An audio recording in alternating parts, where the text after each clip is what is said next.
So liquidity as a service is not a new concept in decentralized finance. It's actually been around for a while, just sometimes there's different terminology associated with it. And there's many different concepts in decentralized finance where you can earn income on your cryptocurrency assets, such as yield farming. And this would specifically be by using liquidity pools and things along those lines. There's yield farming, which is practically just staking your liquidity tokens and providing liquidity. So you're liquidity mining, but also earning additional rewards on top of that. And that is what incentivizes you to keep on providing liquidity. And then there's also going to be liquidity mining. So, which is basically when you're providing liquidity, but in return, you're earning the fees that the traders are paying. So this is associated with the fees. So the difference of yield farming and liquidity mining is yield farming can include liquidity mining and it can be built on top of liquidity mining, but it does not have to be liquidity mining. So yield farming can involve liquidity mining, but liquidity mining does not always have to involve yield farming. And liquidity mining is going to have something that we like to call real yield. So real yield is when there's a direct business model that is sustainable. You're not being paid out in like reward tokens or things of that nature. You're strictly collecting fees that traders are paying. And that's what real yield is in liquidity mining. And then in yield farming, you're getting those reward tokens. So that is not real yield. I would not consider it real yield. So the cool thing is though, in yield farming, it could include real yield. So you could be getting the fees and you also could be getting a reward token as well. So getting that reward token would of course be an incentive to keep on yield farming. So that would be yield farming still, but also liquidity mining. So I hope you're understanding this. As you can see, there's like a million different possibilities here, but I want to focus strictly on liquidity as a service today, because liquidity as a service is when you're providing liquidity and doing it as a service, just like in the name. So this means liquidity as a service can include yield farming, but it could also include liquidity mining because you're providing liquidity as a service. So if we want to break down the yield farming side of things, basically right here, you would have a decentralized exchange, and then people would provide liquidity into that decentralized exchange, and then the traders would trade through the decentralized exchange. So basically they'd be taking out one asset and putting in another asset.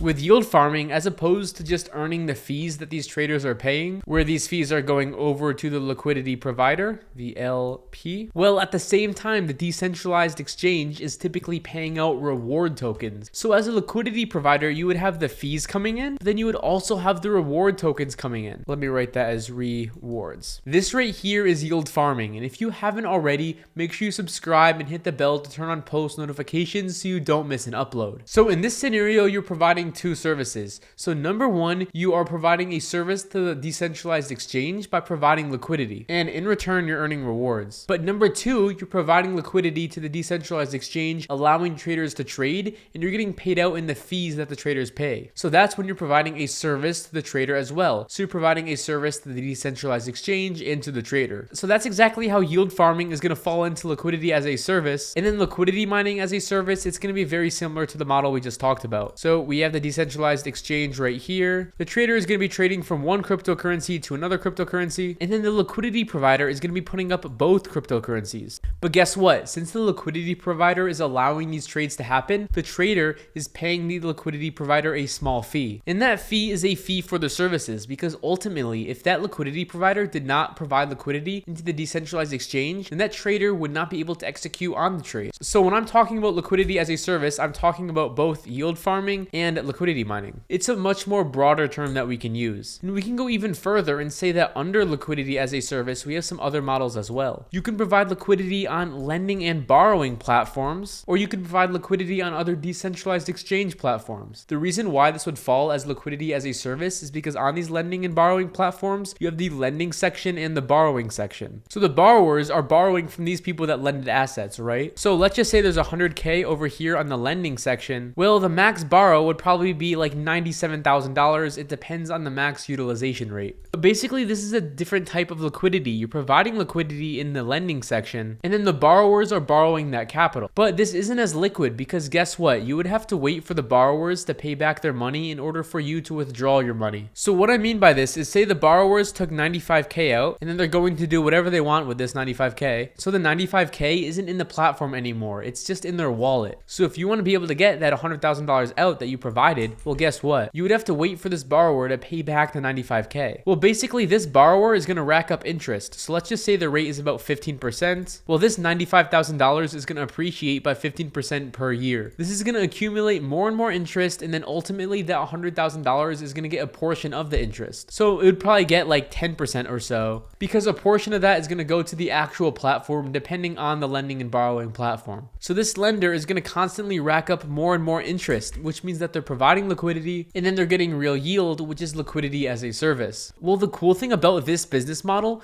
is while the utilization rate increases, the APY for the people that are lending out is going to increase as well. So that would mean that the borrow rate is also going to increase. So let's take a look at this model. It's a very, very exponential model like this. But over on the left side, you're going to have the borrow rate. And then over here, you're going to have the utilization rate. I'm going to label these as BR and then U. If in the bottom left, we have 0% right here, and then this over here is 100%. Well, guess what? As this utilization rate gets closer and closer to 100%, which means that this $95,000 gets closer and closer to the 100K, well, then guess what? That borrow rate is going to go up. So periods during high volatility, or let's just say there's a huge demand for borrowing capital at that point in time, you can get really, really good lending rates over here. Well, similarly, over on the liquidity pool model where you're providing concentrated liquidity or providing even full range liquidity, it's very, very similar. During periods of high volatility, there's high trading activity. So this means that you'd be getting high fees. So I hope you understand this right here. So when there's high volume, there's higher trading activity, which equals higher fees. So there's plenty other models under liquidity as a service, but the goal of liquidity as a service is you're providing liquidity, that's the service, and in return you're getting paid for providing your service, whether it's through real yield, reward tokens, or more. So whatever it may be, you are getting paid for providing a service, and that service is providing liquidity. So now I'm going to go over a high level overview on how you can find these liquidity as a service opportunities using this website called DeFi Llama. But first I want to show you something really great that we just came out with called the DeFi Elite Suite. So this bridges the gap between the best liquidity providing software in a great community. So the goal is to help you overcome unexpected divergence loss, help simplify complex DeFi analytics, and how to make your passive income more passive, and how to find these profitable liquidity pools. So you're getting access to a year of Metrics Pro, a year of the DeFi Excel community, and an exclusive DeFi Elite starter guide, as well as something we've never done before, which is providing a private onboarding session, which means that you would be on the phone with me or one of the DeFi experts on the team, which would show you exactly how to use the metric software and walk you through it. They would teach you step by step, and you can ask them your questions. And we call it the DeFi Elite Suite because it's a suite of all the resources that you need to get started in DeFi. Metrics Pro is $480 per year, and DeFi Excel is $360 per year. Bundled along with the onboarding session, along with the exclusive DeFi Elite guide, you're getting nearly $1,200 in value for $500. So this is just a bundle and save offer, and the reason why we're doing this is because we know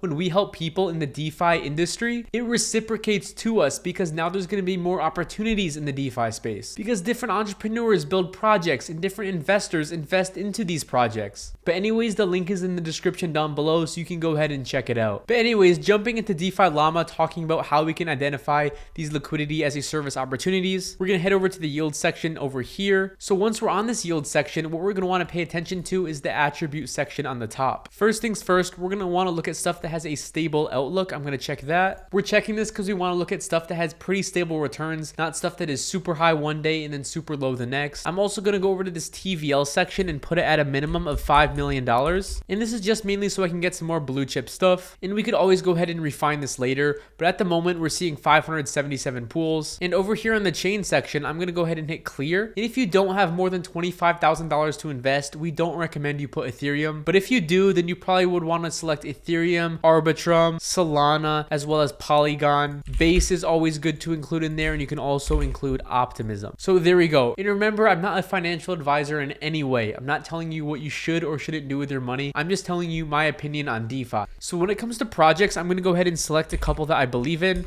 So first I'm going to clear it, and then I'm going to go to Uniswap, Uniswap V3, Uniswap V2. And I'm doing this so that way I don't need to have to go through and look through projects that have very low TVL and ones that I'm not interested in. I'm going to go ahead and do a Velodrome. Let's go ahead and do that. Velodrome V2, Velodrome V3, as well as I'm going to go ahead and do Aerodrome right here, and then Extra Finance. I'm going to do AVV3. Let's find that. AVV3, AVV2.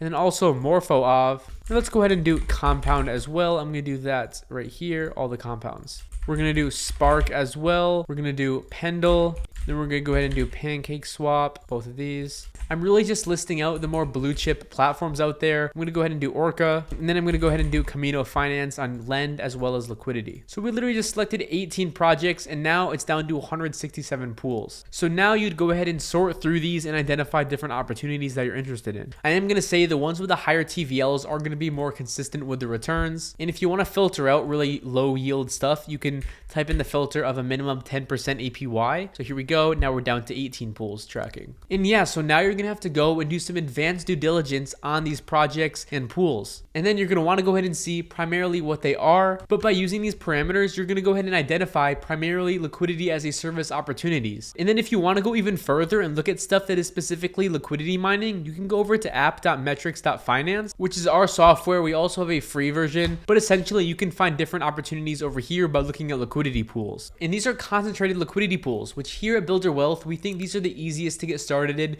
in decentralized finance because you can get high yields like 50, 60, 70% on blue chip assets. And it's very easy to manage blue chip liquidity pools. So if you enjoyed today's video, make sure you like, subscribe, and click the bell to turn on post notifications. I can't wait to bring you more videos like this, and I'll see you in the next one.